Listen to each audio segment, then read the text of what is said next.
This week, there was alarming new testimony about the security of the ObamaCare website. Cyber experts told Congress the site is vulnerable and personal information of Obamacare consumers may be at risk. One of those experts is David Kennedy, founder of security firm Trusted Sec. Before that, he worked for the NSA and the Marines. Mr. Kennedy, you testified before Congress in November, and you said that the website was very vulnerable to potential hackers. Now, after it is supposedly new and improved, you testified once again this past week before Congress, and you said the situation is even worse. Explain.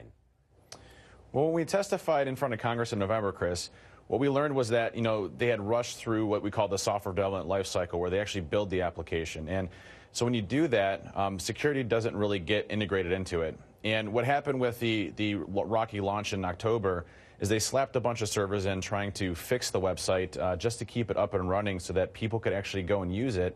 But the problem is they still didn't embed any security into it. So when you have another, few hundred developers actually writing code to try to keep the site up and running, and you increase the line count of code, it increases more and more exposures, and that's what we saw here over the period of time, and that's what we testified on. It's much worse than what we saw back in November. Well, I want to ask you about that and how you know that, because you say you did not hack the site, and yet you say you could access 70,000 records of various people who have signed up for health care at the website within 4 minutes. How do you know that if you haven't hacked the site? And that's a great question. There's a technique called what we call passive reconnaissance, which allows us to query and look at how the website operates and performs. And these type of attacks that I'm mentioning here in the 70,000 that you're referencing is very easy to do. It's a rudimentary type attack that doesn't actually attack the website itself. It extracts information from it without actually having to go into the system. Think of it this way. Think of something where you have a car and the car doors are open and the windows are open. You can see inside of it. That's basically what they allow you to do, and there's no real sophistication level here. It's just really wide open. So there's no hacking actually involved. And 70,000 was just one of the numbers that I was able to go up to. I stopped after that. And I'm sure it's hundreds of thousands, if not more. And it was done within about a 4-minute time frame. So it's just wide open. You can literally just open up your browser, go to this, and extract all this information without actually having to hack the website itself. Let's talk about the information you say that you could access if you were to actually hack the site. Names, addresses, social security numbers, birth dates.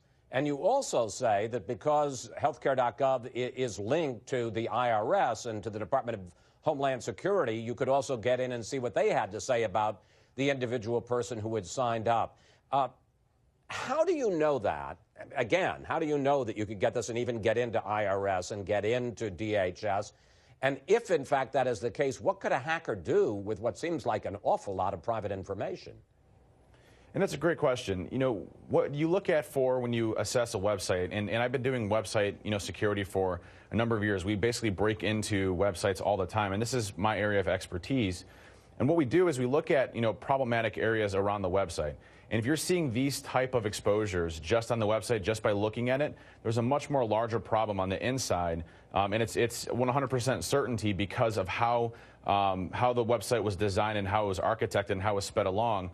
They're problematic areas. I use the example in Congress. If a car is driving by, and I've been a mechanic for 14 years instead of security, and the engine's making clanking sounds, there's blue smoke puffing everywhere, and there's oil leaking, you probably have a good understanding that the engine itself is bad. And that's what's happening here in the healthcare.gov infrastructure. And you have all of these different companies. It's not just CGI, and it's not just HHS and CMS. It's a number of different companies that all came together to kind of mash this thing up to make it what it is today.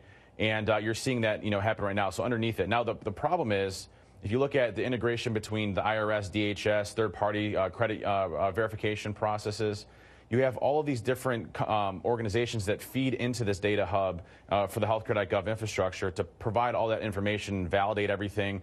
And so if an attacker gets access to that, they basically have full access into your entire online identity, everything that you do from taxes to what you pay, what you make, what DHS has on you from a tracking perspective, as well as obviously what we call personal identifying information, which what an attacker would use to take a line of credit out from your account. It's really damaging, and I think it's one of the largest websites in history that we have that has this type of level of access into our personal lives. Now,